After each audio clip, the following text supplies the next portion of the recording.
भक्तजनों, ओम नमः शिवाय। क्या वेदों में मूर्ति पूजा का उल्लेख है? क्या शिवलिंग, विष्णु प्रतिमा या देवी की मूर्ति वेद सम्मत है, या फिर यह एक परंपरा बाद में जुड़ी? ये सवाल बहुत से लोग उठाते हैं कि मूर्ति पूजा ठीक है या नहीं, मूर्ति पूजा क्यों की जाती है।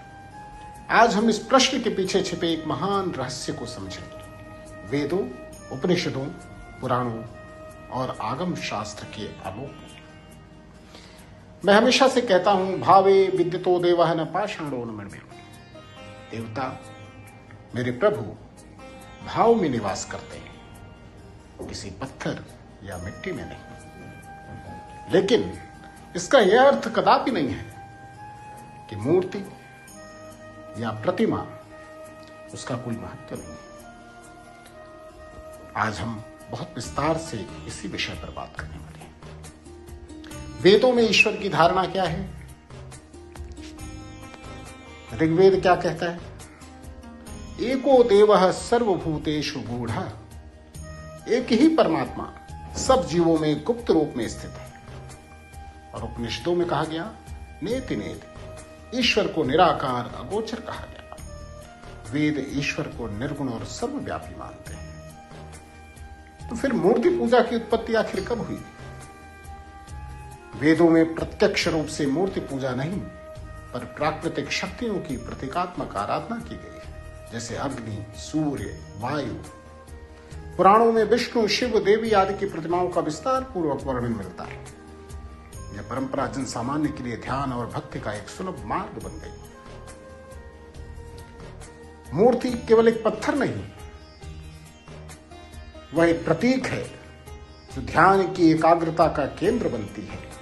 शंकराचार्य कहते हैं, परम पूज्य शंकराचार्य ने कहा, न मूर्ति न पत्थर, वह तो चेतना का माध्यम है। ब्रह्मांड के रहस्यों को मूर्त रूप में समझने के लिए मूर्ति पूजा मानसिक साधना का वाहि रूप है।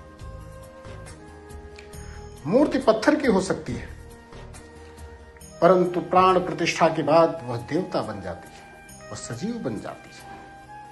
और यह अनुभव वह व्यक्ति कर सकता है जिसके पास भक्ति का भाव है, साधना है, सचमुच वह उपासक है और उपासना पद्धति को जानता है। और भाव तो ऐसी अभिव्यक्ति है कि सामान्य नर नारी कोई भी अगर प्रभु के प्रति भाव है, भक्ति है, भक्ति में रमता है, भाव में रमता है, तो ईश्वर उस मूर्ति में साक्षात नजर आते हैं, अनुभूति होती है।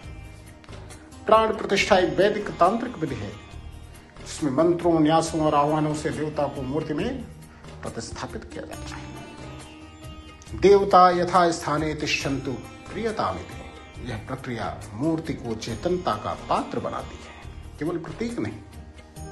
गीता में श्री कृष्ण कहते हैं, यो माम पश्यति सर्वत्र। जो मुझे सब में देखता है वही सच्चा ज्ञानी। मूर्ति में ईश्वर को देखना वाह नहीं, आंतरिक अनुभूति का विषय है। जैसे मैंने पहले कहा, भावे विद्युतो देवः। आपके भाव कैसे हैं, सबसे महत्वपूर्ण है। वेदों का मूल संदेश ईश्वर निराकार है, परंतु मूर्ति पूजा एक मार्ग है, साधना का उपकरण है। प्राण प्रतिष्ठा के बाद वह पत्थर नहीं रह जाती, वह बन जाती है देव मूर्ति। मूर्ति में ईश्वर नहीं, परंतु ईश्वर को मूर्ति में अनुभव किया जा सकता है, श्रद्धा, मंत्र और साधना के द्वारा। ओम नमः शिवाय। नमस्तुभ्यं शिवोऽहं शिवोऽहं। ओम नमः शिवाय। तो आइए इस धार्मिक साधना को, इस आंतरिक अनुभूति को, इस अंदर के भाव को जागृत करें, क्योंकि सच वही है, भावे विद्युतो देवः न पाषाणो न मृण्मयो। आपके भाव शुद्ध हैं, आपकी भावना प्रबल है, तो ईश्वर सदैव आपके पास है। ओम नमः शिवाय।